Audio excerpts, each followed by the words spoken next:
This massive 205-pound vise is one I've been searching for years, and today we're going to restore it.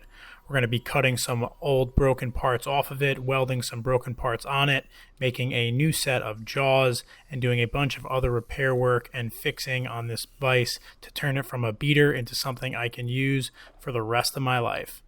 We'll start with the disassembly process, and in most cases these vices have been neglected, left on a workbench somewhere to rot, and this one's no different. This was found in a barn in upstate New York, and it definitely doesn't look like it's been taken care of properly. A lot of the parts are rusted, and most of the things that are supposed to move don't move very well. So this is a similar size to the other Prentiss swivel jaw vices that you've seen me restore in the past, but this is the largest of those vices that Prentiss ever made in the early 1900s. This is a Prentiss 23, and we'll be using the WD-40 Specialist penetrant spray with easy reach to try to get the swivel jaw pin out of this fixed jaw. And this is really the kind of highlight of a vise like this.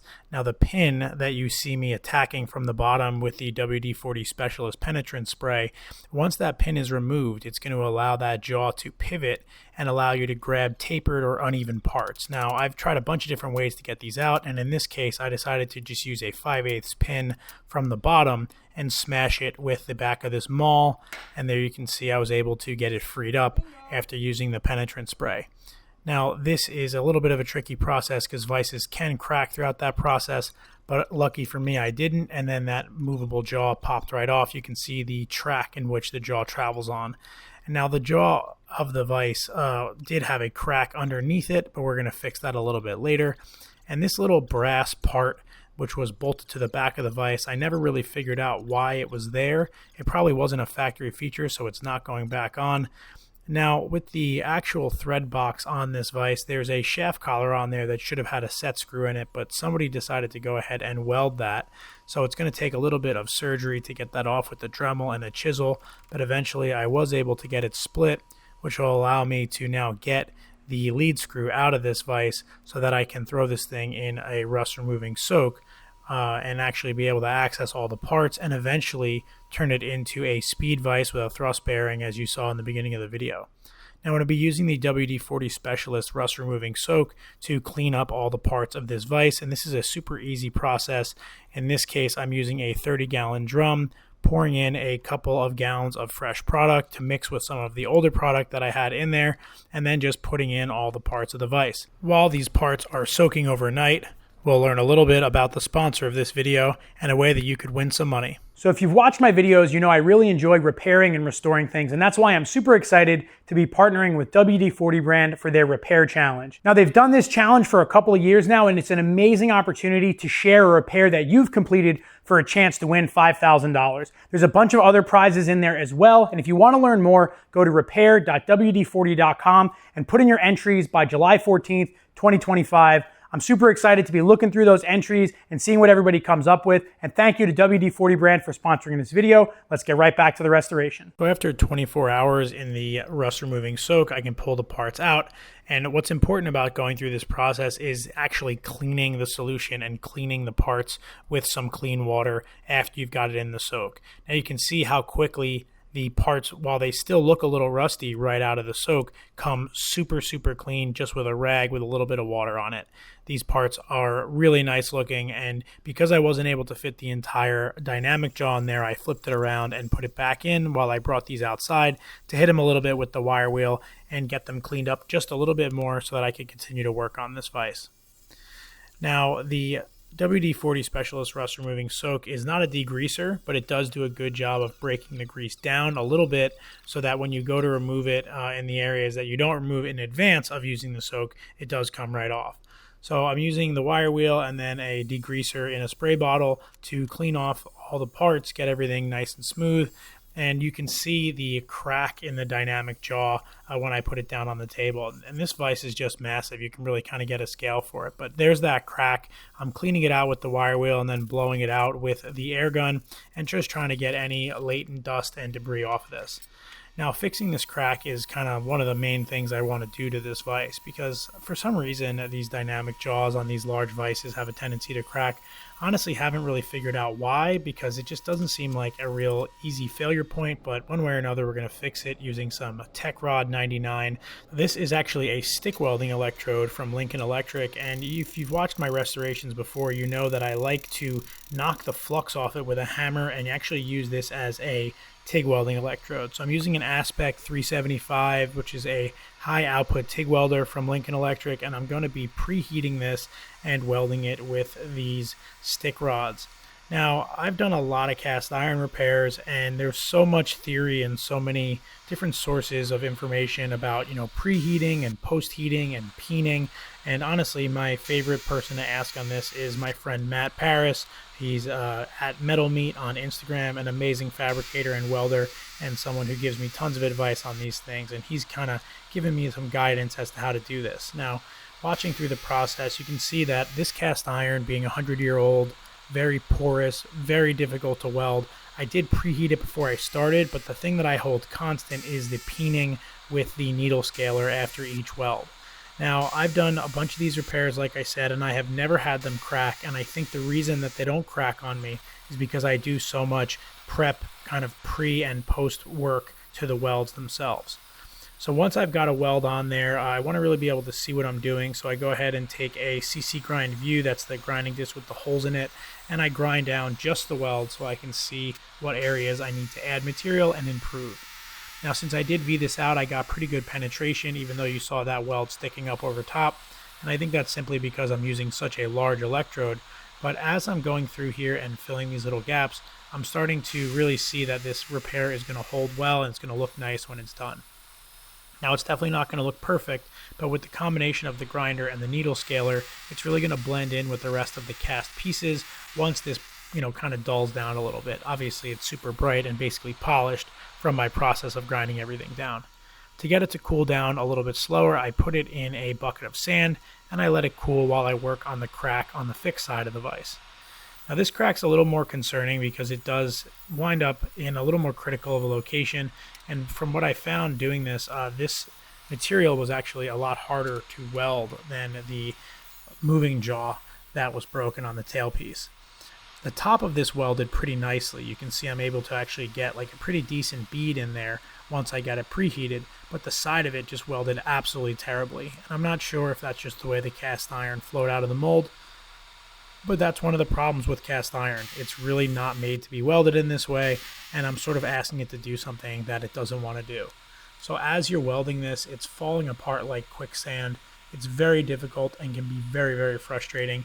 That being said, if you have something cast iron that's broken in your shop and you have a TIG welder, I encourage you to try this method.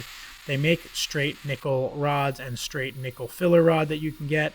And like I said, the Lincoln Tech Rod 99 has been great for me to do this type of repair. I've also done it straight with the stick stinger as opposed to breaking it down and using it as a TIG rod electrode. So same process here, get it all welded, get the needle scaler out, peen everything over, and now you can see I'm trying to put the movable and swivel jaw back in the vise. Now I have to fine tune things a little bit with a Dremel just to sort of make everything nice and have nice clearance, which works pretty well just using a little cutoff wheel on the Dremel to make everything in there. Now the next task is to work on the jaws of this vise. Now they're actually not in terrible shape, but I really don't want to have these hardened steel knurled jaws because most of the things that I'm going to grab in this vise I don't want to mark up. Now, one of the odd things about this was the actual hardware holding the jaws on was also hardened. So I tried to drill them out with a drill and they would not go anywhere. So then I went ahead and grabbed a carbide burr in my die grinder and I ground out the heads of those pieces, those bolts, which really was a pain in the butt. It probably damaged the carbide burr a little bit, but once I got the heads ground off, I was able to take a chisel and wedge it in there and basically just force them to break off. The heads of the bolts were broken off, and then I could go ahead and use a vice grips to pull out what was left of the hardware.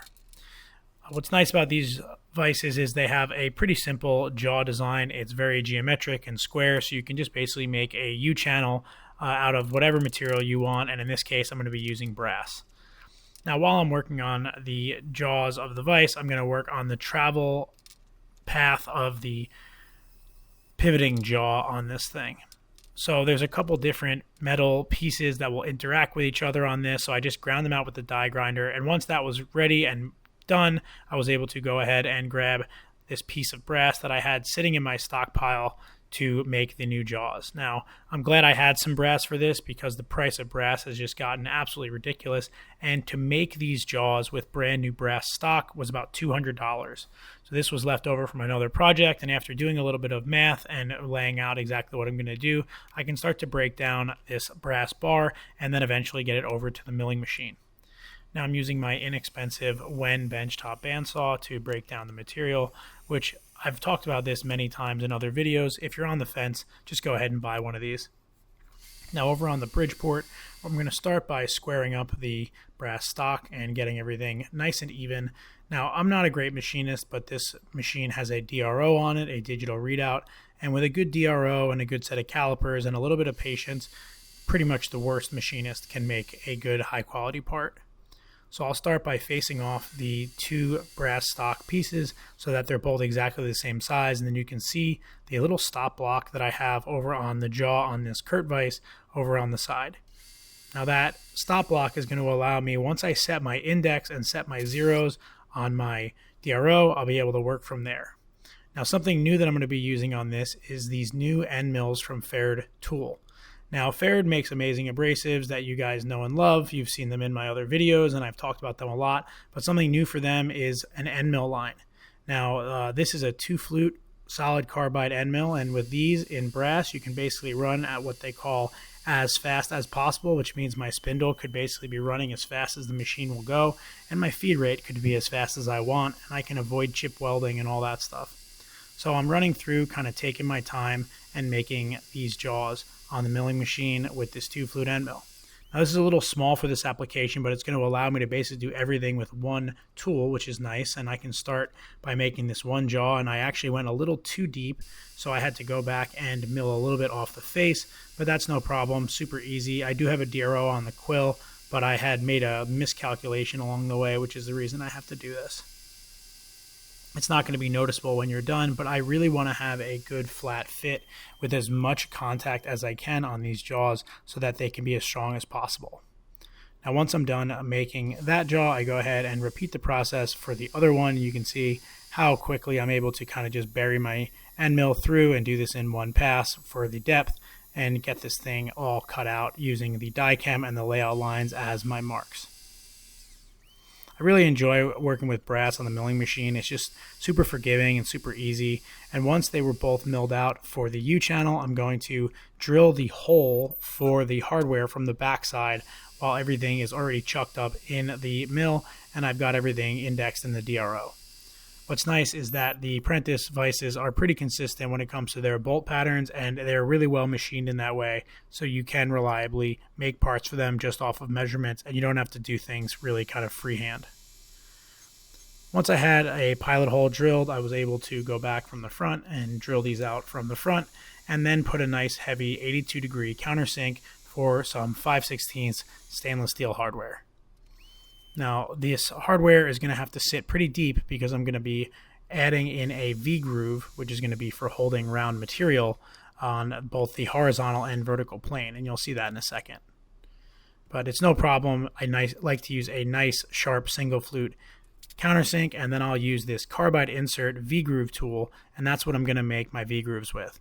Now, I want to set these about 1/8 of an inch deep, and you can see what I'm going to be doing here. I'm going to be running a V-groove horizontally in the center of the jaw, and then running another V-groove vertically in the center of the jaw. And what this is going to allow me to do is grab bar stock or tube a little bit easier. Now, the other feature I want to add into these jaws is a little parallel ledge.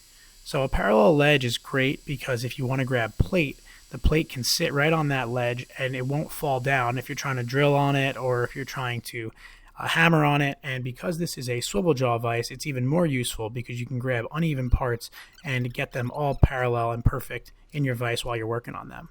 But a problem arose when I put these on, and the problem is that the actual jaws of the vise are not aligned. You can see there when I go to actually put something between the two of them, the movable jaw is probably about a little bit less than 1/8 of an inch higher than the static jaw. And that's just not going to do. It looks terrible, and it's something that I should have noticed, but didn't until I had done making these jaws. But it's okay. I've got a solution on how I'm going to fix it, and it's not going to be modifying the actual vise. It's going to be modifying the jaw itself. So I go ahead and I put the soft jaw on the static side, and then I basically clamp the movable jaw in place. And what I'm going to be doing is scribing the back of it based on the ledge on the vise itself, and then from there I'm going to remill it on an angle so that it sits perfectly.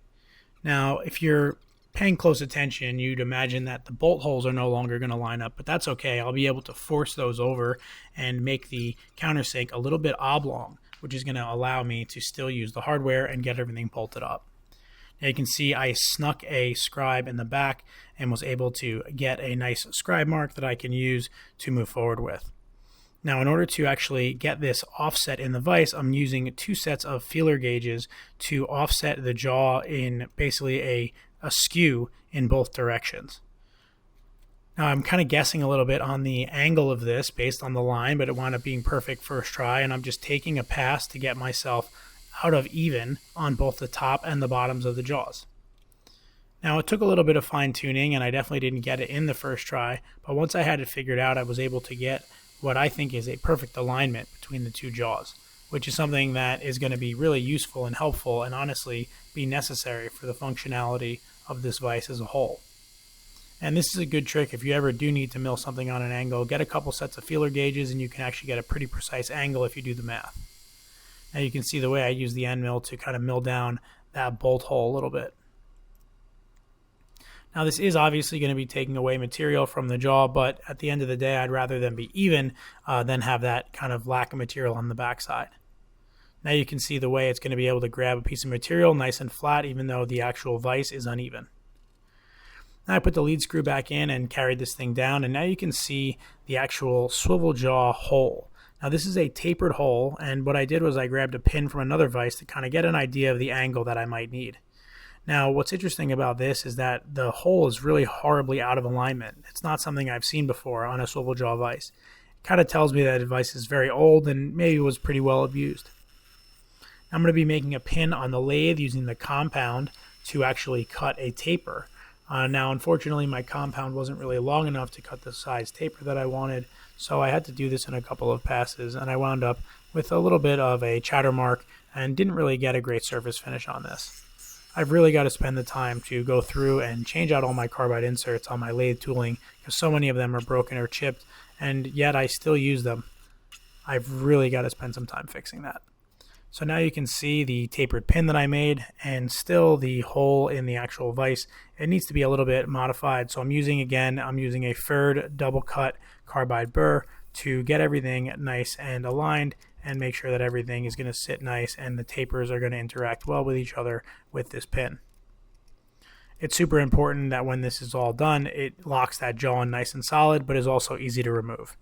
Again, took a lot of fine tuning and finagling with the die grinder and with the belt grinder, but once I was done, I put a little bit of 3-in-1 oil and I was able to get the pin to work really well and the swivel jaw to work beautifully. Such a heavy and large vise, you really want everything to be nice and smooth and move really well. Now, because the jaws were a little uneven, I actually had to go back and grind them to be flush. Again, I want these to look really nice and be kind of symmetrical, so I went back with just the angle grinder and a CC grind view that you can see through to grind everything down nice and flat and nice and smooth. Now the next thing to work on was the actual screw box itself, so I'm going to go ahead here and do a oil light bronze bushing that'll go in the end of what we call the meatball on the end of the screw. I drilled and bored this out with a 1-inch drill bit and then hit it with a 1-inch reamer and was able to get it perfectly over the handle, and then I would go over to the Bridgeport again, this time with a boring bar to bore out the meatball so that I could slip that piece of oil light bronze in the hole. Now, what was interesting about this is the meatball, it was a two-part design. So the meatball was, I think, peened or welded or somehow attached to the end of that screw. And I noticed as I was milling it, it was wiggling around a little bit. So once I got the bore on the meatball to the right inside diameter, I actually took a 1/4-inch drill bit and I drilled straight through the meatball and the screw shaft so that I could put a pin in there and then peen that over into a countersunk hole to make sure that this thing never had the opportunity to slip or come off. I guess I could have welded it again, but the cast iron is so tricky, I thought this was a better mechanical fastening method. Now, to get that oil light bronze bushing to have a nice, really tight press fit into the meatball, I heated up the meatball and then I pressed the oil light bronze right down into it using this 3-ton arbor press. This was actually really difficult, and I definitely think I kind of undershot the ID. And what I noticed was it was compressed so much by the tightness of the fit that I had to go ahead and bore it out. So I did a little bit of an unorthodox method here. I put a 1-inch reamer in the chuck of my lathe, and then I just manually pushed the head of the meatball across it. This was kind of like almost like using a honing machine. And it did work pretty well. It definitely oversized it a little bit more than I would have liked, but at the end of the day, it's going to be way better than it was. Now the next thing is to just clean up the actual handle shaft because I don't have material to replace it. I'm just going to get this thing nice and smooth.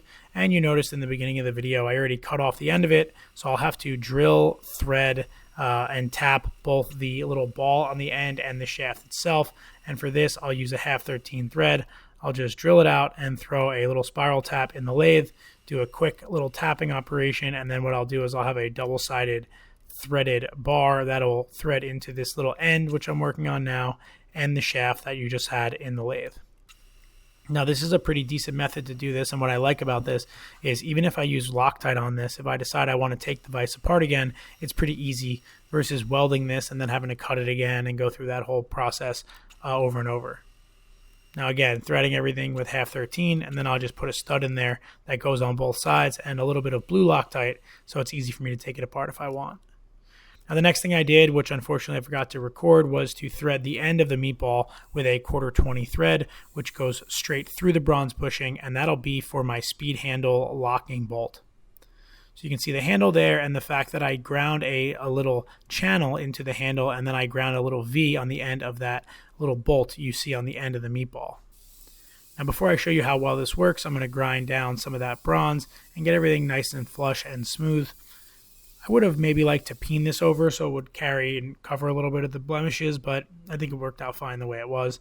And from the topic of peening, I'm going to actually be peening over this metal 1/4-inch bar using the anvils over on the other side of the shop and a ball peen hammer.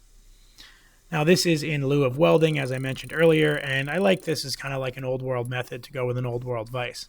Heat it up red hot, get it over the horn of the anvil, and then just hit it with the ball side of a ball peen hammer. This is going to guarantee that that meatball never pops loose, no matter how hard I crank down the vise.